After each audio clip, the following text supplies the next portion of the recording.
অতীতৰ আমাৰ পৰম্পৰা ৰক্ষা কৰি মাঘ বিহুৰ আমাৰ যি হাৰলি ঘৰ বনায় আমাৰ সোণাৰী গাঁৱত 7টা খেল আছে 7টা খেলে 7টাকৈ তাৰমানে হাৰলি ঘৰ বনায় এইবাৰ আগতকৈ তাৰমানে ব্যতিক্ৰম হৈছে অইনটো কথা নহয় বাঘ হাতীৰ আতংকৰ কাৰণে ৰাইজ ভয়ভীত হৈ আছে আৰু সেই কাৰণে আমি বন বিভাগৰ সৈতে যোগাযোগ কৰি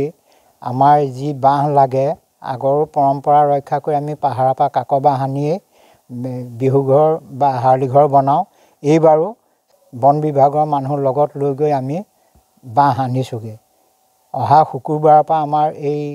বিহু ঘৰ বনোৱাৰ আয়োজন কৰা হ'ব সোণাৰী কামাখ্যা আৰু নাম কামাখ্যাৰ ৰাইজে আমাক মানে আঞ্চলিক বন বিষয়া মহোদয় অৱগত মৰ্মে আমি মানে তেওঁলোকে যিটো ভোগালীৰ প্ৰস্তুতিৰ কাৰণে যিটো ভেলাঘৰৰ বাঁহ অনাৰ ব্যৱস্থা লৈছিলে তেওঁলোকক আমি সহযোগ কৰিছোঁ তেওঁলোকক আমি সম্পূৰ্ণ মানে নিৰাপত্তা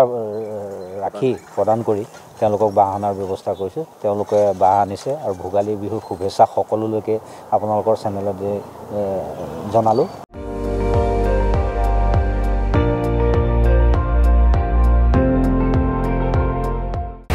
আপুনি চাই আছে ND24 সৰ্বশ্ৰেষ্ঠ নহয় সৰ্বোত্তমৰ দৌৰা